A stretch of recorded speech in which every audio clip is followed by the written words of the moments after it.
Okay, now about the next unit, origin and evolution of life. Very important unit, your point of your examination as well as HSC examination, Maharashtra board, and also point of view your NCRT. Okay, and also it is the very important for the NEET.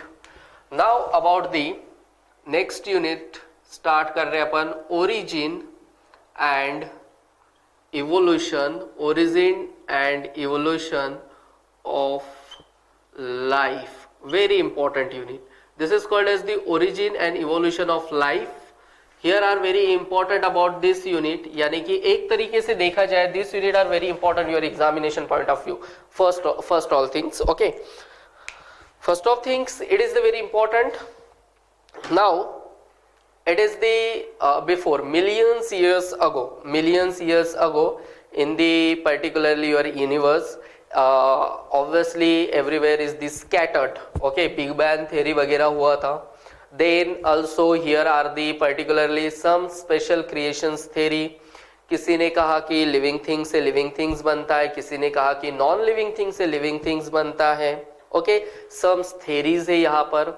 Some what about the acid rain, किसी ने जो भी rain हुआ था it is not particularly normal rain, it is the massive rain. Okay, and जो भी वहां पर वाटर था इट इज द हॉट, उसका कंडीशन बहुत ही हॉट कंडीशंस में था, तो उसको किसी ने बोला dilute soup. Also Charles Darwin साहब जिन्होंने नेचुरल सिलेक्शन थेरी के बारे में बताया. सम बहुत ज्यादा थेरीज इसके अंदर है. देन ऑल्सो इसके अंदर अपने को ऑल्सो पढ़ना है Hardy Weinberg principle, that is very important. Then also some paleontology और अ पैलियोबॉटनी और अ पैलिएंटोजूलॉजी, fossils of plant and fossils of animals. Okay, and study of fossils called as the paleontology. You know the about the particularly this terminology. Some what is the embryological evidences are here present. Also origin and evolution of man, very important. Okay, which man is the highest, यानी कि एक तरीके से intelligence आप बोल सकते हो, या उसके अंदर कितनी वैरायटीज है. It is the homo sapiens, you know the about. तो सम ये इतना सारा आ रहा है इसके अंदर, यानी कि एक ही यूनिट के अंदर आ रहा है. What is the analogous, what is the homologous, सब इसके बारे में अपन पढ़ेंगे. पहले तो आप मतलब इसका समझ लीजिए what is the origin. Okay, origin and evolution of life, यानी कि उत्पत्ति एक अपने लाइफ की एक तरीके से चेंज बाय स्लोली चेंजेस आके एक तरीके से उसमें बहुत ज्यादा चेंजेस आया है, तो इसलिए मैं उसको इवोल्यूशंस बोलूंगा. Then also origin, origins means particularly origin को एक टर्मिनोलॉजी होता है called as the biopoiesis. Biopoiesis means origin of life, very important. यानी कि यस यूनिसेलुलर से it can be converted into multicellular, यानी कि जो भी एनिमल्स फर्स्ट टाइम प्रेजेंट होंगे अर्थ पे, it is the unicellular organism and it can be develop by into the multicellular. तो आपने एक टर्मिनोलॉजी पढ़ा होगा, सेल है, सेल से टिश्यू बनता है, टिश्यू से ऑर्गन बनता है, ऑर्गन से organ system and whole organism develop. Okay, तो दिस इज दी, यानी कि something to present on the earth, और यही लिविंग थिंग्स से ही एक तरीके से क्या बनाऊंगा, लिविंग थिंग्स बनाऊंगा. It is very important. Also first life कब फॉर्म हुई ऑन दी अर्थ, यानी कि ऑन दी अर्थ पे फर्स्ट लाइफ कब हुई, उसके लिए एक टर्मिनोलॉजी होती है called as the biogeny. Okay, then origin, biogenesis भी एक टर्मिनोलॉजी होती है called as the origin of life from life, यानी कि लाइफ से ही लाइफ आई है ऑन दी अर्थ. तो this is the terminology about the origin and evolution life. Then अपन वन बाय वन पढ़ेंगे सब. ओके, यहाँ पर आपको एक सबसे अच्छा टॉपिक ये पढ़ना है कि ओरिजिन ऑफ अर्थ.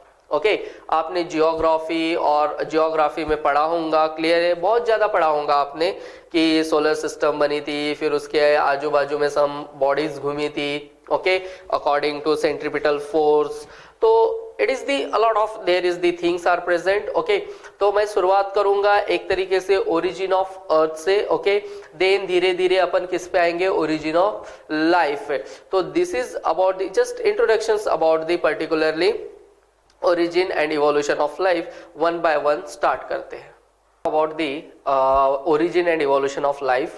अपन ने यूनिट के बारे में स्टार्ट किया था, सम कुछ एक तरीके से टर्मिनोलॉजीज के ऊपर आ रहे थे, अपन ने जस्ट इंट्रोडक्शंस लिया था। Now here very important, origin and evolution, origin and evolution of life, origin and evolution of life, it is the very important unit। your point of already मैंने आपको इसके बारे में डिस्कशन किया कि इसमें अपने को क्या पढ़ना है, क्यों पढ़ना है, किस लिए पढ़ना है, according to NCERT, according to HSC and according to NEET examination point of view. Now here there is some terminology about the origin and evolution of life।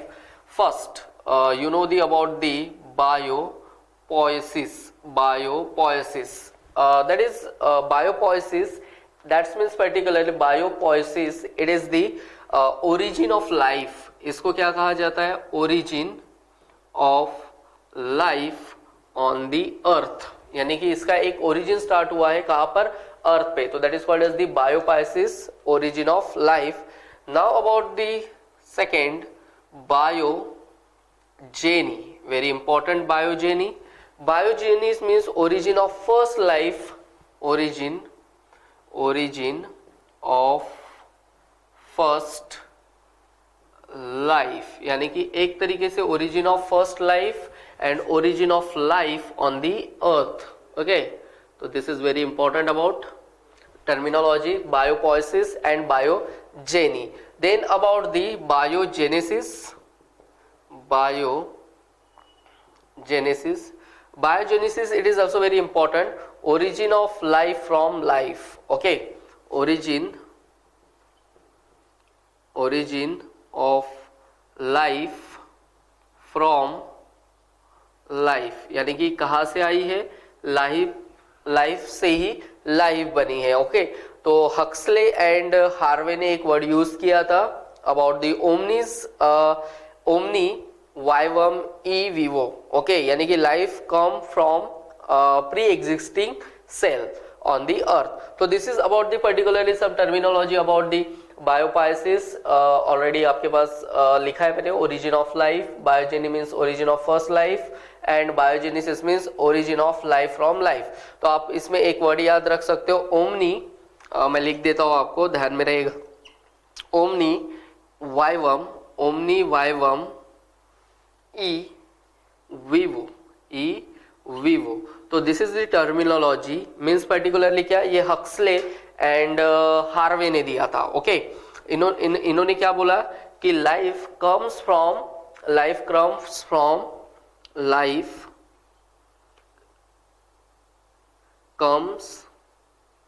From pre existing cell, यानी कि life कहां से आई है? Pre existing cell से आई है। Okay, तो this is about the some terminology and one by one अपन start करते हैं। Now about the theories. Okay, theories and what about the particularly क्या हुआ, यानी कि एक थेरी भी हुई है, big bang theory. It is the very important, it is the 15 billion years ago according to your HSC। Okay, उसका discuss करते हैं। Now about the origin of earth, here are very important origin of earth। now about the that is the Abby Lemaitre। इन्होंने एक तरीके से origin of अर्थ, यानी कि कैसे ओरिजिन का फॉर्मेशन हुआ वो बताया। Then after big bang theory, it is very important, आपने सम बिग बैंग थ्योरी के बारे में आप फिजिक्स में भी पढ़ोगे, but here are the very important point of view, that's means कि ओरिजिन ऑफ अर्थ कैसे हुआ। Okay, it is the very important. there are the 15 or 20 billion years ago according to NCERT, यानी कि CBSE के इसमें आपने देखा जाए तो according to 20 billion years ago लिख के दिया गया है कि बिग बैंग थ्योरी हुई है। Okay, near about 20 billion years अगो, और यही आपको 15 बिलियन ईयर्स अगो HSC में दिया गया है। 15 बिलियन ईयर्स एगो। ओके, ये किस में दिया गया है? HSC में, that is the Maharashtra text book में। बोर्ड के लिए आप यही लिखोगे, बट NCERT के लिए आपको ये ध्यान में रखना है। ओके, यानी कि आपको नीट एग्जामिनेशन क्वालिफाई करना है तो 20 billion years ago are very important. because CBSE follow the NCERT, तो obviously CBSE conduct the NEET examination, तो आपको ऑलरेडी 20 बिलियन ईयर्स अगो ध्यान में रखना है, बट आप बोर्ड की एग्जामिनेशन दे रहे हो तो 15 बिलियन ईयर्स अगो वहां मिलियन भी लिखा है, okay, don't worry about it. तो नाउ बात करते हैं अभी what is exactly big bang theory, okay. It is the 15 और 20 बिलियन ईयर्स अगो इन दी, एक तरीके से फुल ऑफ फायर होगा, ओके, यानी कि पार्टिकल्स एंड एंटी पार्टिकल्स इनके बीच में एक तरीके से टकराव हुआ and there is the full of fire, एक तरीके से फुल ऑफ फायर्स हुआ। तो obviously some celestial bodies are there form, some celestial body according to centripetal force, according to centripetal force suns के आजू बाजू में घूमना चालू हो गई, एक पिन हेड साइज मास बना, क्लियर है, और उसके अकॉर्डिंग टू यानी कि अर्थ का फॉर्मेशन होते वक्त देन वो किसके अकॉर्डिंग टू सेंट्रीपिटल फोर्स किसके थ्रू घूमना चालू हो गए, सन का, क्योंकि सन का भी फॉर्मेशन हो गया था, ओके, एंड देन पर्टिकुलरली उसके अकॉर्डिंग वो घूमना चालू हो गया। Now here are the very important, उसके बाद सेलेस्टियल बॉडी एक दूसरे को मिल गई और सेलेस्टियल बॉडी ने कुछ प्लैनेट फॉर्म किए, जैसे earth, Neptune, Mars, Uranus, Pluto, it is the, ये एक तरीके से सेलेस्टियल बॉडी एक दूसरे को मिल गई और उन्होंने एक तरीके से फॉर्मेशन किया प्लैनेट का।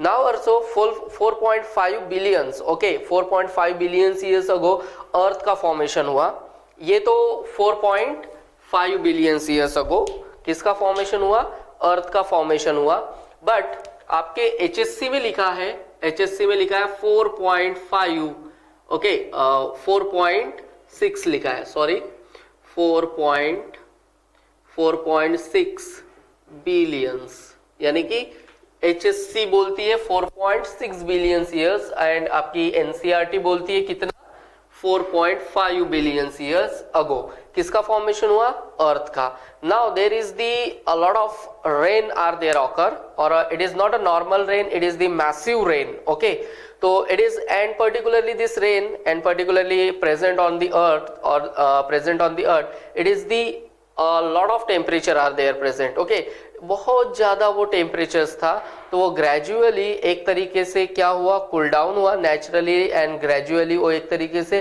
कूल डाउन हो गया, और कूल डाउन होने के बाद पर्टिकुलरली उसका एक तरीके से यूज किया गया, okay.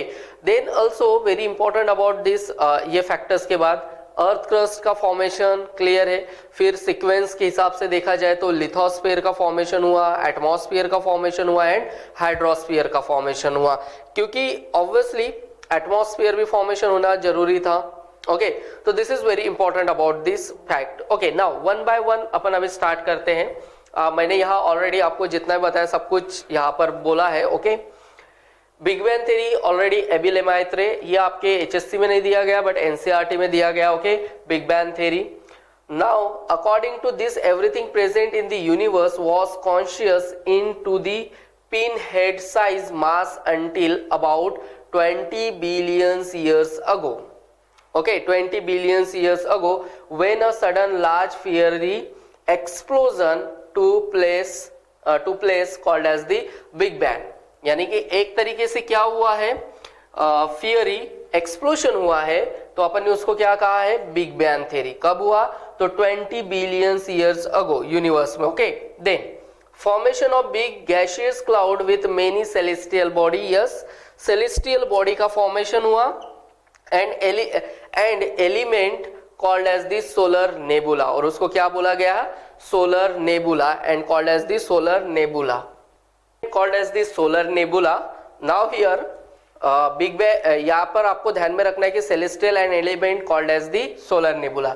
The temperature naturally gradually cool down, condensation and deposition of element takes place forming sun in the center of solar nebula।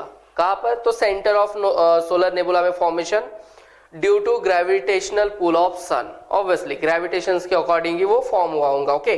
Due to different celestial bodies started revolving around the sun in their hypothetical orbit, obviously according to centripetal force के according वो क्या हो गए होंगे, revolving हो गए होंगे, revolve किया होगा उन्होंने, किसके रिवॉल्विंग, तो that is the sun, okay.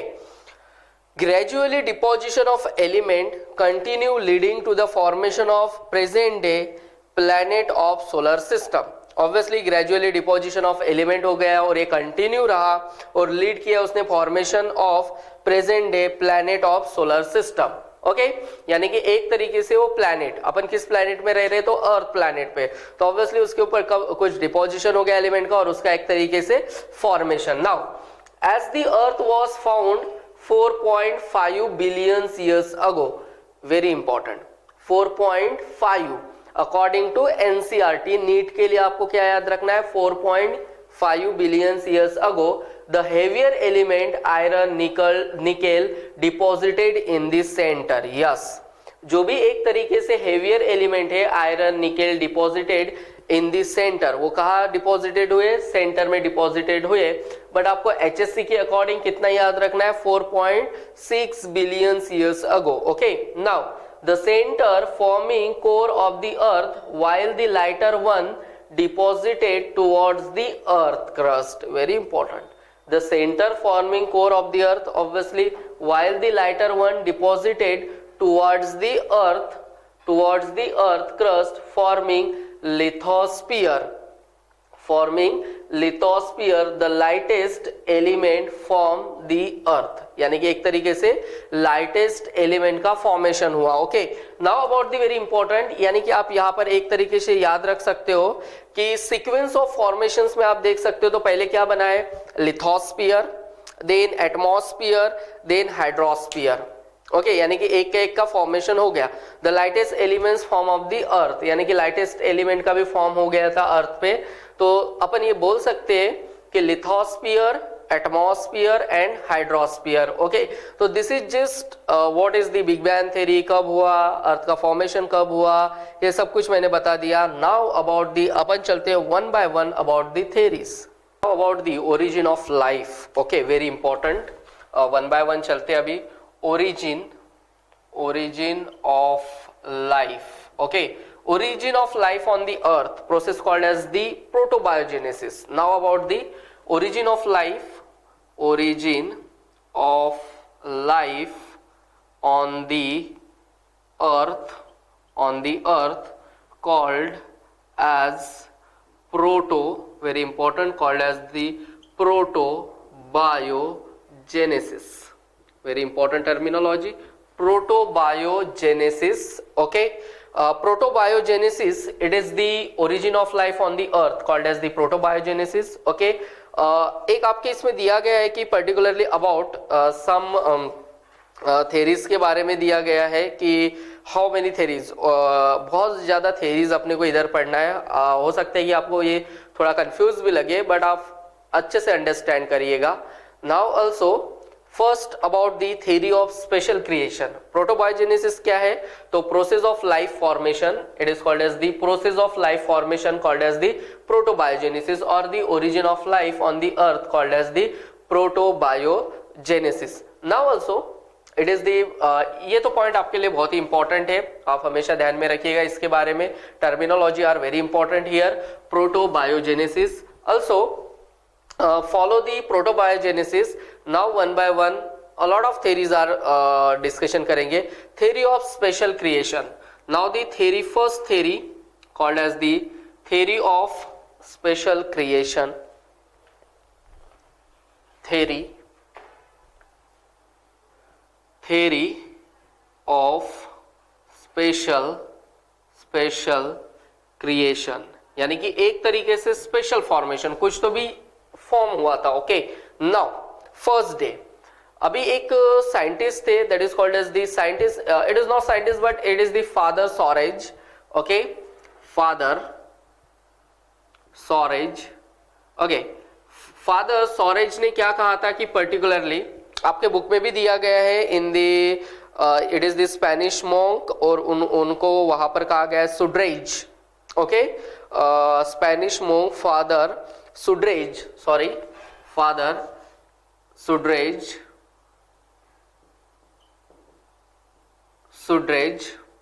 Father Sudrege, इन्होंने एक तरीके से ऐसा बोला कि पर्टिकुलरली फर्स्ट डे को क्या बना, तो इनका ऐसा कहना था कि फर्स्ट डे में हेवन एंड अर्थ बना, हेवन एंड अर्थ बना, ओके। देन उनका एक और कहना था कि after the first day second day में स्काई एंड वाटर बना, okay.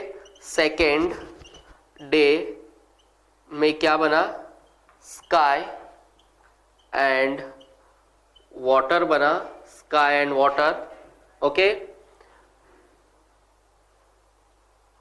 Sky and water. Third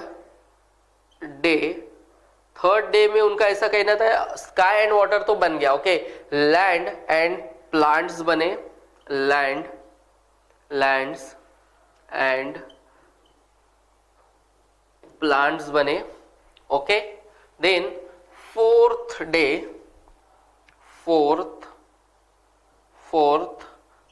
पे उनका ऐसा कहना था लैंड्स एंड प्लांट्स तो बने, ओके, लेकिन उसके बाद उन्होंने बोला कि जो उसका थर्ड डे के बाद जो फोर्थ डे था सन बना, ओके, फिर मून बना एंड आफ्टर उसके बाद क्या बने, स्टार्स बने, ओके, ऐसा उनका कहना था।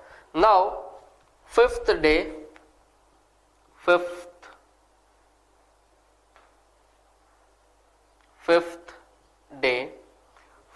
पे उनका ऐसा कहना था सन बना, मून बना एंड स्टार्स बना। फिफ्थ डे पे बर्ड्स बने एंड फिशेस बनी, ऐसा उनका कहना था, ओके। देन फिफ्थ डे के बाद सिक्स्थ डे पे उनका ऐसा कहना था कि particularly human and land animals बने, human and lands animals, okay, humans and lands animal बने सिक्स डे पे, ओके। और उनका ऑलरेडी आप जानते हो कि particularly according to Bible first man and first woman present on the earth, first woman was Eve and first man was Adam, okay. According to Bible ऐसा कहता है कि अर्थ पे यानी कि फर्स्ट मैन कौन सा था, एडम, एंड फर्स्ट वुमेन कौन सी थी, Eve, okay. According to Hindu mythology Shraddha and Manu, okay, एक तरीके से फर्स्ट कौन था यानी कि अर्थ पे, तो Manu it is the man and particularly woman was Shraddha, okay, according to Hindu mythology, okay. Then it is the very important about this special theory of it is the Spanish monk father Suarez. उनका कहना ये था एक तरीके से God यानी कि एक तरीके से गॉड और बाय दी सम एक तरीके से सुपर नेचुरल पावर के हिसाब से ही उनका फॉर्मेशन हुआ है, okay.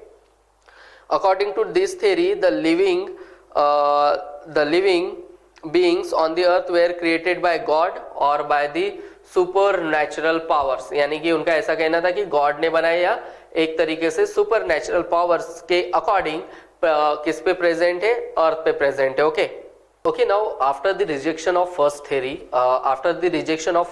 you know about the called as the theory of special creation. You know about the according to this theory, everything on earth was created by some supernatural power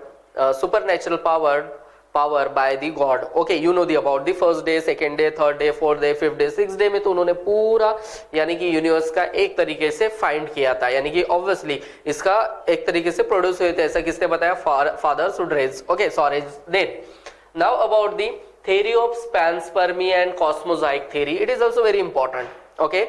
1865 में Richter ने दिया, Richter, it is the scientist. Also here are the two scientists, Arrhenius and Helmholtz. It is also two scientists थे। इनका ऐसा कहना था, पहले तो ये समझ लो कि according to this life on the earth, according to this theory, according to this life on earth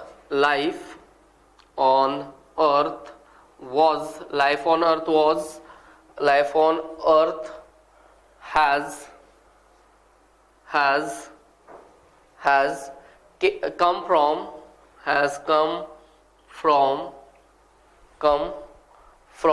some other planet, यानी कि some other planet से आई है. ओके, फ्रॉम ऑफ यानी कि फ्रॉम सम अदर्स प्लैनेट आई है, planet from some other planet through meteoroids, यानी कि आप लोग जानते हो उल्का पिंड. ओके, यानी कि उल्का पिंड के हिसाब से, यानी कि बोला जाता है कि पर्टिकुलरली कि इस थ्योरी में ऐसा बोला जाता है कि थ्योरी ऑफ स्पैनस्पर्मिया भी कहा जाता है एंड कॉस्मोजाइक थ्योरी कहा जाता है. ऐसा बोला जाता है कि इस थ्योरी में कि दूसरे प्लैनेट से अर्थ पे एक तरीके से क्या आए हैं, स्पर्म आए हैं. ओके, दूसरे प्लैनेट से एक इसमें क्या आए हैं, स्पर्म आए. बट ऐसा पॉसिबल है ही नहीं ना, क्योंकि आप जानते हो कि स्पर्म एक तरीके से अकॉर्डिंग टू एनवायरमेंटल के कंडीशंस में भी आ गए या टेम्परेचर के इसमें आ गए, तो वो एक तरीके से ऑब्वियसली वो एक तरीके से डिस्ट्रॉय हो जाएंगे. तो ये पॉसिबल ही नहीं था. ओके, बट यहाँ पर ऐसा बोला गया है रिक्टर ने कि particularly according to this life on earth has come from some other planet through the meteoroids. दूसरे प्लैनेट से स्पर्म एक अर्थ पे आए हैं. Okay, planet through the meteoroids. और मीरियोइड्स क्या होता है, उल्का पिंड. जैसे बहुत सारे यूएसए, ऑस्ट्रेलिया एंड पेरिस में हुए थे. ओके, तो this is about the particularly theory of panspermia और cosmozoic theory. This theory called as the spore theory भी कहा जाता है. ओके, तो इट इज वेरी इंपॉर्टेंट, यानी कि एक जगह से दूसरे जगह जो भी स्पोर आए होंगे, तो this is about the particularly theory of panspermia, cosmosaic or a spore theory. Now called as the theory of abiogenesis or called as the autobiogenesis. Here are the Greek philosopher, okay, जिन्होंने ये कहा था. One is the Anaximander and Aristotle. Okay, Greek philosopher का कहना ये था कि particularly mud of Nile river, जो भी दलदल एरिया में जो चिकल होता है, क्लियर है, मड ऑफ नाइल रिवर से सनलाइट जब आती है, यानी कि सनलाइट, तब frogs and snake and crocodiles का फॉर्मेशन होता है. बट ये भी एक थ्योरी रिजेक्शन ही, इसका भी एक थ्योरी का रिजेक्शन था. बट हियर वैन हेलमोंट ने तो एक माइस फ्रॉम ह्यूमन स्वेट, उन्होंने कहा था कि जो माइस बनते वो ह्यूमन स्वेट के. उन्होंने ये कैसे किया, पर्टिकुलरली एक गोदाउन था जिसके अंदर वीट रखा गया था यानी कि गेहूं, और वहां पर आफ्टर जो भी बोरियां रखने के बाद जो उनके एक तरीके से स्वेट शर्ट थे, यानी कि शर्ट थे, वो वहां रखे गए. तो ऑब्वियसली एक तो वो गोडाउन है, वहां पर ग्रेन्स रखे, सीरियल्स रखी है, ओके, या एक तरीके से वीट रखा है, तो ऑब्वियसली चूहे आके उसको तो खाएंगे ना. बट उनका ऐसा कहना था पर्टिकुलरली वैन हेलमोंट का कि माइस जो फॉर्म होते हैं वो किससे फॉर्म होते हैं, ह्यूमन स्वेट से. ये तो पॉसिबल नहीं था. तो इसलिए this theory called as the abiogenesis और ऑटोबायोजेनेसिस. इन्होंने तो सीधा बोला कि नॉन लिविंग थिंग से लिविंग थिंग बनता है, but it is not possible. Okay, ये पॉसिबल ही नहीं है. तो आप यहाँ पर ध्यान में रख सकते हो कि वैन हेलमोंट ने क्या कहा था कि जो माउस है, चूहे है, वो किससे बनते हैं, ह्यूमन स्वेट से बनते हैं. Okay, and mud of Nile river से क्या बनता है, frogs and snakes and crocodile. ऐसा किसका कहना था, अर्ली ग्रीक फिलोसोफर कहना, एनेक्सिमैंडर का कहना था. और 1600 बीसी में एरिस्टोटल ने उनको क्या किया, सपोर्ट किया. ओके, तो this is about the particularly theory of abiogenesis. Now about the theory of catastrophism. Here it is given by Cuvier. It is the scientist.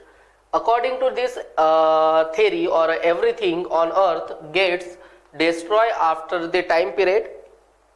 एक टाइम पीरियड के बाद क्या हुआ, बोला कि सब डिस्ट्रॉय हो गया, यानी कि एक युग खत्म हो गया. उस युग के बाद दूसरा life reappear on the earth. ऐसा किसका कहना था, कुवियर का. इसलिए theory called as the theory of catastrophism. उन्होंने इतना ही कहा कि according to this everything on earth gets destroyed after the time period, और एक युग के बाद, and then life reappeared on earth. उसके बाद क्या हुआ, life reappeared हुआ. तो this is about the theory of catastrophism, और ये भी एक theory का क्या है, rejection है. Okay, now about the theory of spontaneous generation or a theory of abiogenesis, also called as the autobiogenesis. Now here very important about this particularly phenomena. phenomenon, that means theory of spontaneous that is called as the spontaneous generation. Theory of spontaneous generation here are very important. Already मैंने आपको इसके बारे में supported by the early Greeks, Anaximander and Aristotle. You know the about the particularly mud of Nile river से उन्होंने बोला था कि क्रोकोडाइल बनता है, स्नेक्स बनता है, बट ऐसा कुछ है नहीं. नॉन लिविंग थिंग्स से नॉन लिविंग थिंग्स नहीं आता है. Okay, also this theory are the rejected theory. Okay, now here theory of spontaneous generations life, it is supported by the early Greeks. Okay, it is supported by the early theory of spontaneous generation. It is supported by the early Greeks. Okay, now here उन्होंने क्या कहा कि particularly it was supported by early Greeks. Then particularly उन्होंने कहा who believe its life on earth has come from non living things, but non living things से living things नहीं बनता है. इनका ऐसा कहना था कि non living things से क्या बनता है, living things बनता है. बट living things तो obviously non living things से living things नहीं बनता है. ये बात ध्यान में रखनी चाहिए. तो इस थ्योरी को डिस्प्रूव करने के लिए अनदर थ्योरी आई है, that is called as the abiogenesis. Okay, theory of biogenesis. Now discuss about the theory of biogenesis. Now about the theory of biogenesis. Theory of biogenesis given by the particularly scientist named Francisco Redi, Spallanzani and Louis Pasteur. Okay, Francisco Reddy ने एक experiment किया था. This is the very famous experiment. Okay, now here food रखा गया और meet रखा गया. तो हियर आर अपियरिंग, अपन एक बात कर रहे हैं अभी किस एक्सपेरिमेंट की बात करें, फ्रांसिस्को रेड्डी एक्सपेरिमेंट की. ओके, नाउ हियर उन्होंने एक तरीके से एक फूड रखा. This is the 3 jars. उन्होंने 3 जार्स लिए. 3 जार्स में उन्होंने एक इसमें क्या तीनों इसमें क्या रखा है, फूड रखा है. ओके, बट एक जार में उन्होंने क्या रखा, पर्टिकुलरली पार्चमेंट पेपर रखा. ओके, एक इस पे उन्होंने उसको क्या कर दिया, सील्स रख दिया. Parchment paper it is the semi permeable paper. Okay, semi permeable यानी कि वहां से कुछ आयंस वगैरह अलाउ हो सकते हैं, यानी कि कुछ पार्टिकल्स या कुछ चीजें वहां से अलाउ हो सकती है. Then here are very important, यानी कि आप यहां पर एक स्ट्रक्चर्स देख सकते हो. This is the structures. Okay, here are the structures. Now here यहां पर फूड रखा तो ऑब्वियसली हियर आर दी किसकी, यहां पर क्या होगा, एक तरीके से फ्लाइज आएंगी. Flies are arises here and they given their eggs. Okay, यानी कि वो क्या देंगे, तो एग्स देंगे. ऑब्वियसली एग्स आपको कहां मिलेंगे, पर्टिकुलरली इसके ऊपर में मिलेंगे. ओके, नाउ सेकेंड इसमें उन्होंने क्या किया कि पर्टिकुलरली यस, यानी कि यहां पर फूड था.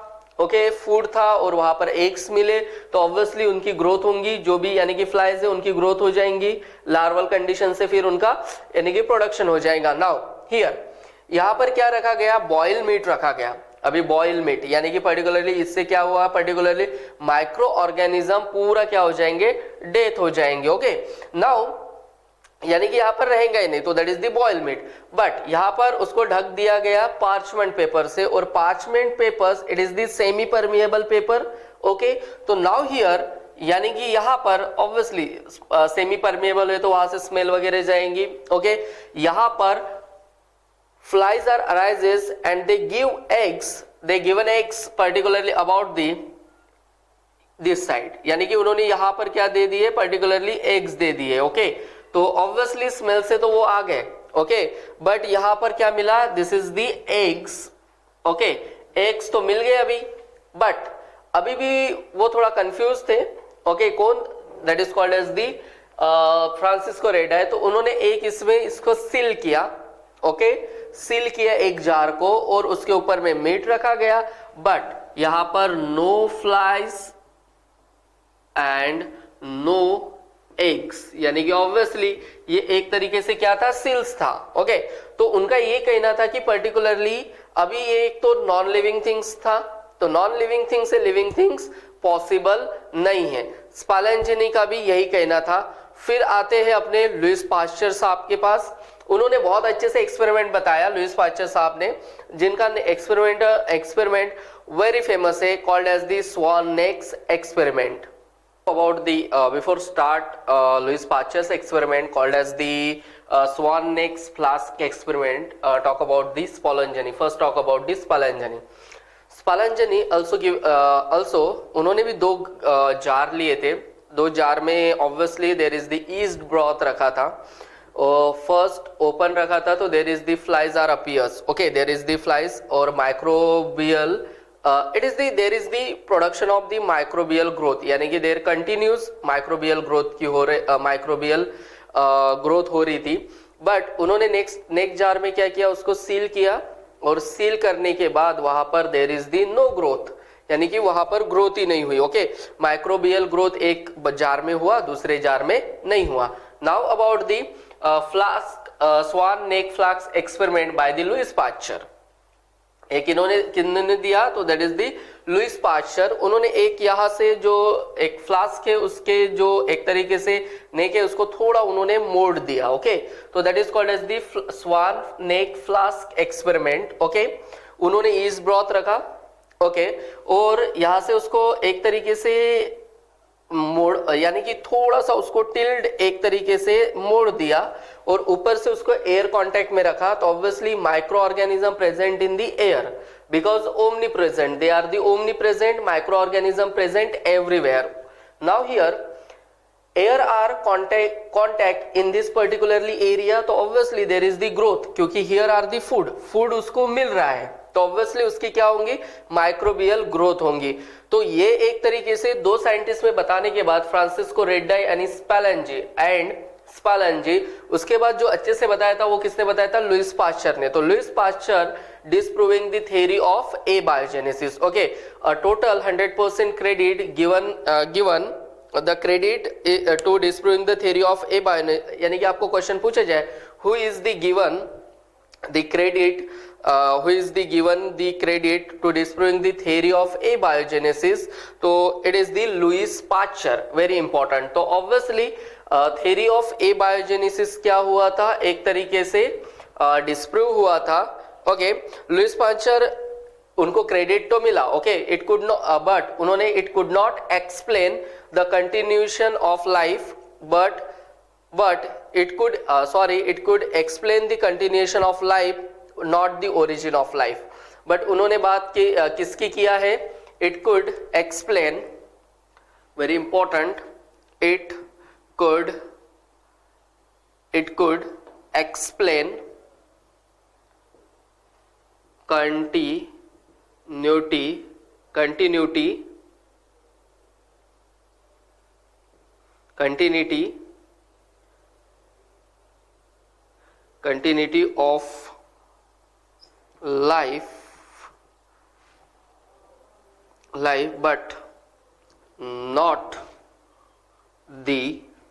not the origin of life.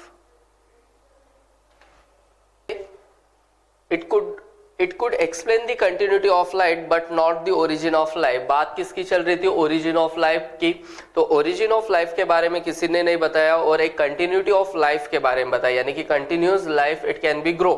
तो obviously living things से क्या बन सकता है, living things ही बन सकता है, non living things से living things नहीं बन सकता. तो that is this theory, abiogenesis theory, disproving by the Louis Pasteur, and also the scientists involvement, but most credit or given to the Louis Pasteur. Okay, उनका experiment भी बहुत ही famous है, swan necks flask experiment. Okay, तो this is about the theory of biogenesis. Okay, now about the chemical theory. Okay, chemical theory, it is the chemical theory और called as the naturalistic theory भी कहा जाता है. Naturalistic theory also called as the biochemical theory, also called as the biochemical theory, also called as the Oparin and Haldane theory. Okay, there is the Alexander Oparin, two scientists called as the Alexander Oparin, okay, and JBS Haldane.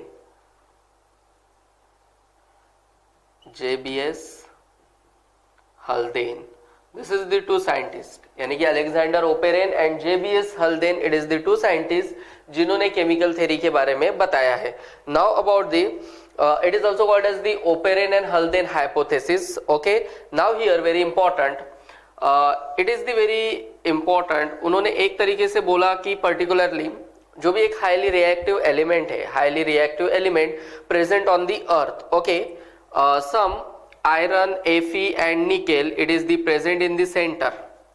Nickel, okay, here are the upon iron and nickel. Okay, iron and nickel are present in the particularly center. उसके आजू बाजू में यहाँ पर यानी कि aluminium,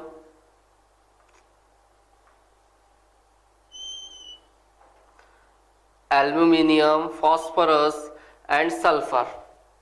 Then also here जो most outer most present था, यानी कि जो फॉर्मेशन हुआ था lithosphere, atmosphere and hydrosphere. Okay, तो now here are the formation of hydrogen. Okay, then carbon, oxygen and nitrogen, यानी कि एक 3 लेयर में ऐसे कुछ एलिमेंट्स थे. ओके, बीच में कौन सा था? Iron, nickel. ओके, उसके सेकेंड पोजिशन पे कौन सा था? Called as the aluminium, phosphorus and sulphur, यानी कि अर्थ क्रस्ट की बात करें अपन, अर्थ का जो भी एक तरीके से फॉर्मेशन हुआ था. ओके, then hydrogen, sodium, oxygen and nitrogen था. Okay, but highly reactive element, highly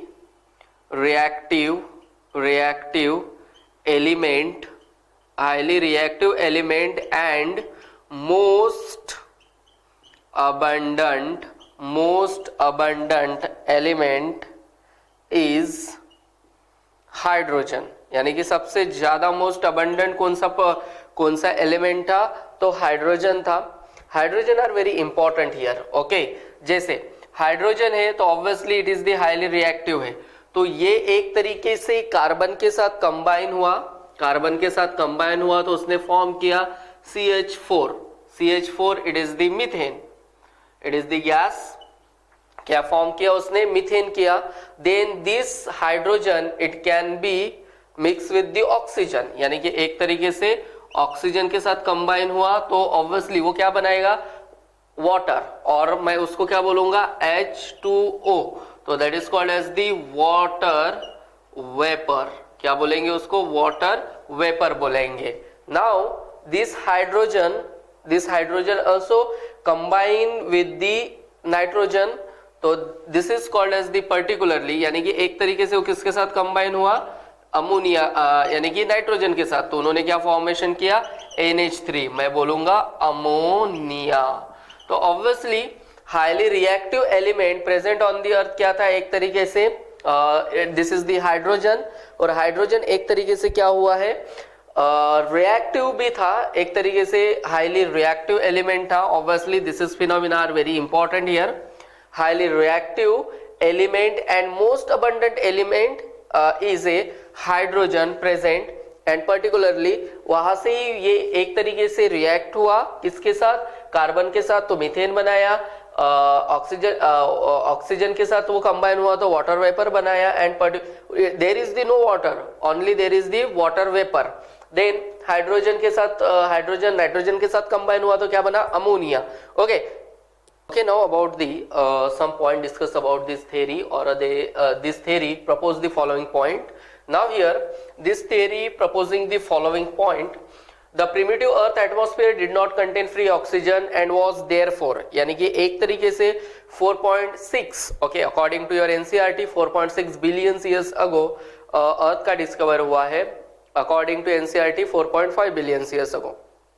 Now 4.6 billion years ago वहां पर earth atmosphere did not contain free oxygen, वहां पर फ्री ऑक्सीजन नहीं था. It is the reduced type oxygen are there present, therefore of reducing type. Okay, now earth atmosphere contain several element obviously like ammonia, like hydrogen, carbon, nitrogen, okay, and oxygen to form methane, ammonia and water vapor. Okay, अपन ने already इसकी बात की है. Then this element form gaseous cloud. Obviously this element form the gaseous cloud which as the temperature cool and condense and fell down as a rain. Okay, यानी कि एक तरीके से water fell down as a rain. This rainfall has reloaded huge mineral deposited on the earth. Obviously temperature पहले कैसा था, एक particularly ज्यादा हॉट था. ओके, तो obviously there is the rainfall occur on the crust finally accumulated to form primitively water bodies like seas and oceans. So obviously it is rainfall, but it is not normal rainfall, it is the massive rainfall था. वो एक किस तरीके का rainfall था, massive rainfall था, जिसके वजह से जो अभी अपन जो वाटर बॉडीज देख रहे हैं और जिसको अपन यानी कि एक छोटी छोटी वाटर बॉडीज बनी उस वक्त और अभी उसको अपन किस नाम से जान रहे हैं, सीज एंड ओशियन के नाम से जानते हैं. तो ऐसा किसका कहना था particularly, Alexander Oparin and JBS Haldane का. ऑल्सो सम पॉइंट से उन्होंने तीन इसमें इसको ये किया है एक तरीके से. One is the formation of ammonia, water and methane. Second, synthesis of simple organic compounds and formation of complex organic compounds and formation of nucleic acid and formation of protobuoyant or pre-cells. उन्होंने इसके बारे में बताया है, तो अपन one by one चलते हैं. Now about the also some point discuss about the theory proposed by the following point also. You know the particularly अपन ने इससे पहले बात किया है कि सम यानी कि एक तरीके से हाइड्रोजन मोस्ट अबंडेंट प्रेजेंट है अर्थ में, फिर वो हाईली रिएक्टिव था तो किसी के साथ रिएक्ट होके उसने क्या किया, कुछ फॉर्मेशंस किया. ओके, ऑल्सो मैसिव रेन हुआ तो obviously there is not a normal rain, it is the massive rain. तो ऑब्वियसली देर इज दी उसको एक नाम दिया गया था प्रीबायोटिक सूप और hot dilute soup, name given by the Haldane. Okay, JBS Haldane. उसने क्या कहा था पर्टिकुलरली अबाउट दी यानी कि एक तरीके से हॉट डाइल्यूट सूप हल्देन ने कहा था.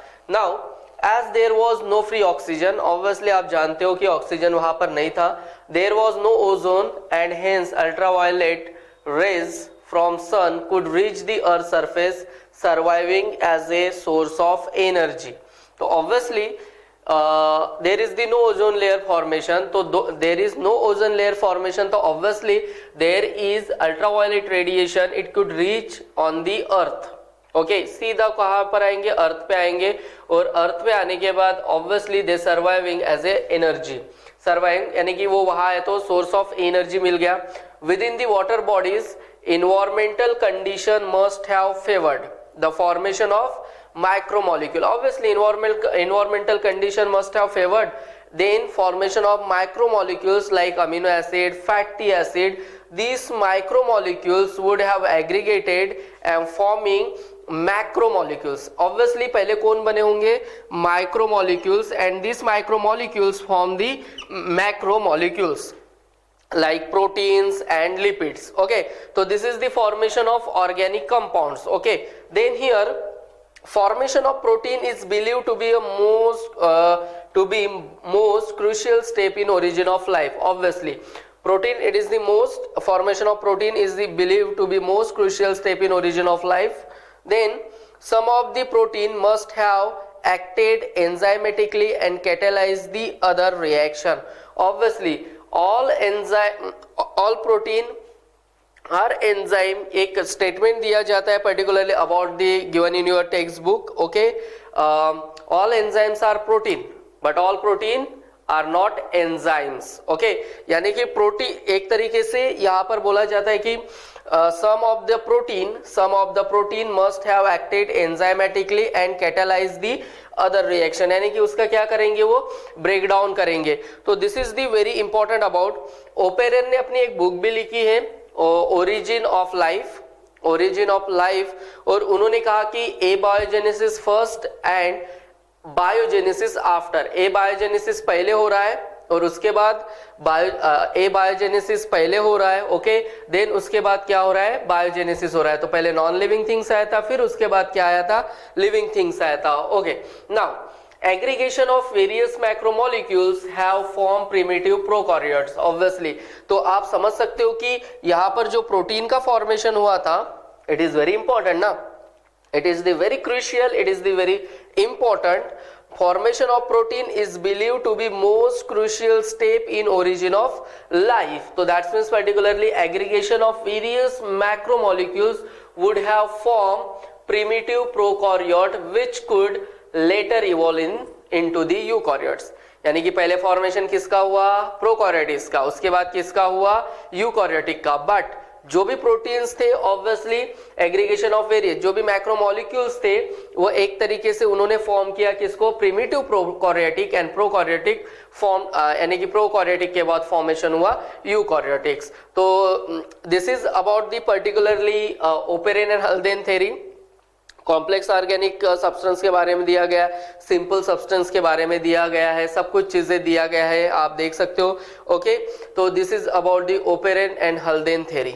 Also there is the formation of the nucleic acid. Okay, phosphoric acid, also sugars, phosphoric acid, sugars, also carbon, they are aggregation together and they form also nucleic acid. Also formation of the called as the formation of protobuoyant. Okay, यानी कि एक तरीके से अभी nucleic acid वगैरह बना है तो ऑब्वियसली उससे एक तरीके से the nucleic acid along with the inorganic and organic molecules form the first form of life, यानी कि एक तरीके से क्या है, first form of life called as the protobionts, और मैं उसको क्या बोल सकता हूँ, प्री सेल्स बोल सकता हूँ। ओके, तो एक तरीके से फिर उसके बाद formation of particularly first cells, यानी कि एक तरीके से सेल का फॉर्मेशन। तो प्रोकैरियोटिक ऑब्वियसली अपन ने बात की, aggregation of various macromolecules would have form primitive prokaryotes which could later evolve in eukaryotes. Now after the particularly theory, chemical theory, now how about the here very important chemical evolution or a molecular evolution, it is also very important here. Now Alexander Oparin, it is the scientist, उसने एक quasarvates के बारे में बताया है। तो obviously now here what is exactly after this is particularly called as the water. Okay, this is are the particularly called as the, ये एक तरीके से water है। Okay, this is called as the water.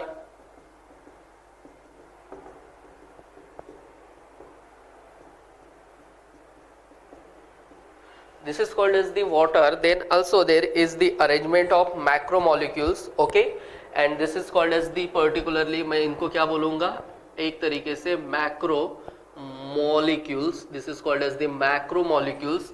Now here also very important, there is macromolecules surrounding their one thin film. This is called as the membrane. Okay, now what exactly says the Alexander Oparin?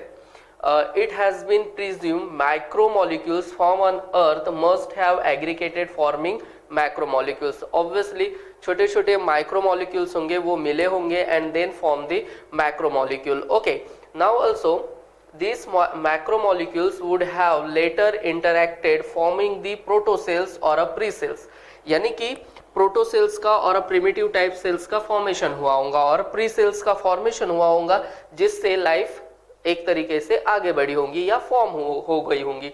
These macromolecules would have later interacted. Obviously these molecules, it is the interacted each others and they forming protocells or pre-cells. Okay, then Oparin, and Oparin ने क्या कहा था particularly in his experimental demonstrated proposed the integration of various macromolecule which envelop within a thin film of water, यानी कि एक तरीके से macromolecule, ये जो आपको दिख रही है, this is called as the thin film, उसके विद इन द बॉक्स और within the particularly phenomena, Oparin in his experimental demonstrated proposed the integration of various macromolecules. Obviously थोड़े ज़्यादा macromolecules होंगे, macromolecule which envelop within a thin film. Obviously this is the thin film, और thin film में वो एक तरीके से क्या है, envelope है, a thin film of water that isolated them from the surrounding environment. Obviously they are the isolated आपका जो भी environment according to environmental conditions के हिसाब से. ओके नाउ अबाउट दी, अपन बात कर रहे थे केमिकल इवोल्यूशंस के बारे में. ओके, केमिकल इवोल्यूशन और molecular evolutions. One about the coacervates के बारे में मैंने बताया था आप लोगों को कि what is the formation of micromolecule. वहाँ पर एक water thin layer, thin film बनी थी वाटर की. ओके, एंड वहाँ पर जो थे अपने मॉलिक्यूल्स थे और माइक्रोमोलिक्यूल्स थे. ओके नाउ सेकेंड थ्योरी और माइक्रोस्फीयर, और इसको प्रोटीनॉइड्स भी कहा जाता है. It is given by the Sidney Fox 1959. Okay, here very important, Sidney Fox in his experiment setup demonstrated the ability of amino acid to bind over the proteinoids. okay, यानी कि जो प्रोटीनॉइड्स है, यानी कि अमीनो एसिड के अंदर ऐसी ability है कि वो प्रोटीनॉइड्स के साथ बाइंड्स होके मैक्रोमोलिक्यूल्स वो फॉर्म कर सकता है. ओके, तो now he also observe formation of double layered non biological membrane covering microsphere. तो ऑब्वियसली ये एक माइक्रोस्फीयर है और उसमें जो कवरिंग दे रही है it is called as the non biological membrane. Okay, और यहाँ पर आप देख सकते हो कि एक क्या है, मैक्रोमोलिक्यूल्स. यहाँ पर सिडनी फॉक्स ने एक अमीनो एसिड डाला था. उसने क्या डाला था, अमीनो एसिड डाला था और बोला था कि particularly the ability of amino acid to bind over the proteinoids, तो उसके साथ बाइंड होके मैक्रोमोलिक्यूल्स बनाता है. ठीक है, तो ऑब्वियसली आप ये फॉर्मेशन ध्यान में रखिएगा. माइक्रो देन माइक्रो, छोटे छोटे मॉलिक्यूल से क्या बना, फिर मैक्रो बना, देन आफ्टर उसके बाद क्या बना, सेल बना. तो ऑब्वियसली पहले जो माइक्रो मॉलिक्यूल्स बने होंगे, फिर मैक्रो, फिर सेल बना होगा.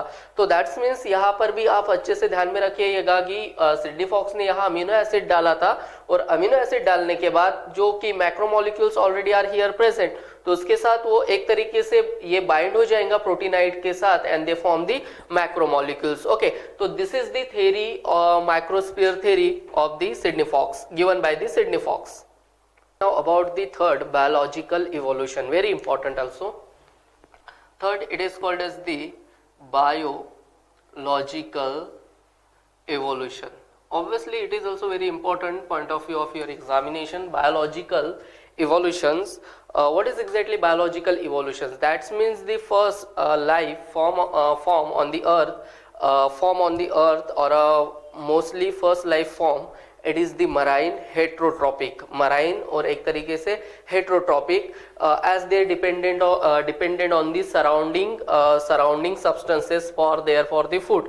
तो obviously first is heterotrophic, then उसके अंदर changes होके फिर ऑटोट्रॉफ आया होगा. ठीक है, यानी कि particularly first formation of the particularly about the heterotrophic. तो the first form life, the